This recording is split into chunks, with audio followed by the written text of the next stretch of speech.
focus sur un pranayama Bhastrika.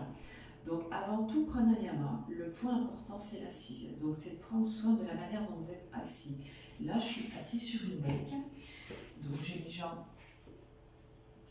dans cette posture-là.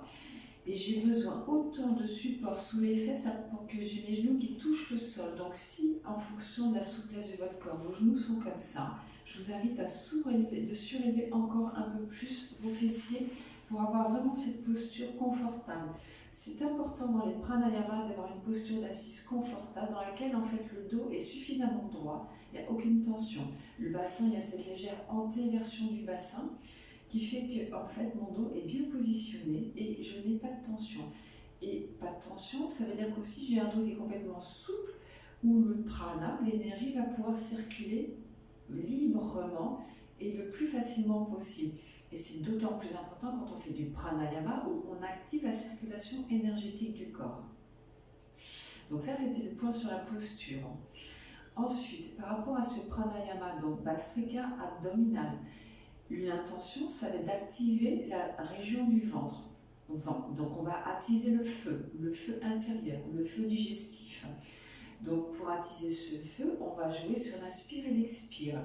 Précaution, c'est qu'au niveau du thorax, il n'y a pas de mouvement. Donc pour le faire, ça peut être intéressant quand on ne le maîtrise pas ou quand on n'est pas sûr de soi, c'est de mettre une main au niveau du thorax pour vérifier que ça ne bouge pas à ce niveau-là. Donc ça, c'est dans les précautions.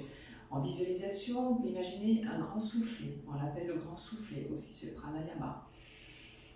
Donc, quand on lance, alors aussi précaution au niveau des pranayamas, c'est qu'il peut y avoir des sensations particulières dans le corps qui peuvent venir avec le pranayama. C'est une suroxygénation du corps. Donc, qui dit suroxygénation, il peut y avoir des effets type la tête qui tourne, des sensations un peu particulières qui peuvent être liées aux réactions du corps quand le corps n'a pas l'habitude. Donc évidemment, quand il y a ces réactions-là, je diminue l'intensité et où j'arrête le pranayama, où je fais des cycles beaucoup plus courts, à vous de doser, pour permettre au corps petit à petit de s'y adapter tranquillement. Voilà, ça c'est les recommandations que je pouvais vous donner. Maintenant, on va passer dans la pratique. Donc, on peut mettre mes deux mains pour sentir. Donc, j'inspire, le ventre seconde, j'expire, ça vient tout seul. J'inspire, le ventre seconde, j'expire, ça vient tout seul. J'inspire, je cherche à avoir une respiration ample, la plus grande possible pour que le ventre vienne se gonfler. Et le ventre et l'expire revient tout seul.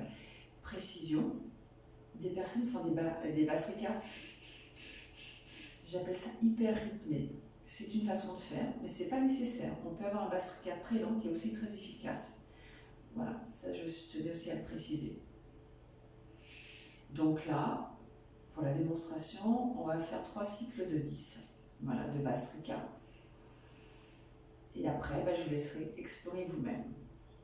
Donc je commence.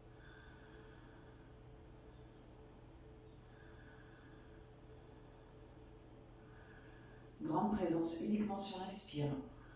L'expire se fait tout seul.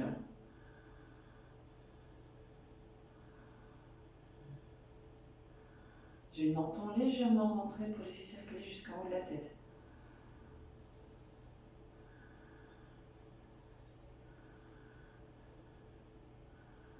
En fait, j'imagine mon inspire qui ouvre le soufflet, mon ventre.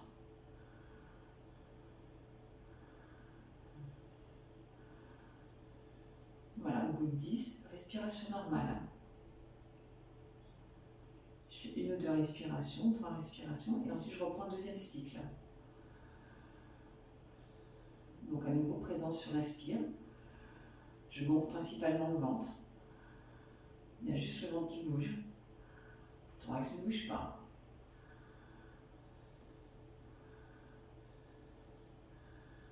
Respiration longue et profonde.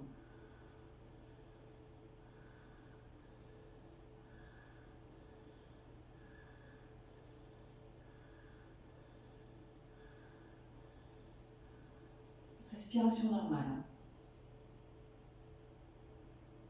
Dernier cycle.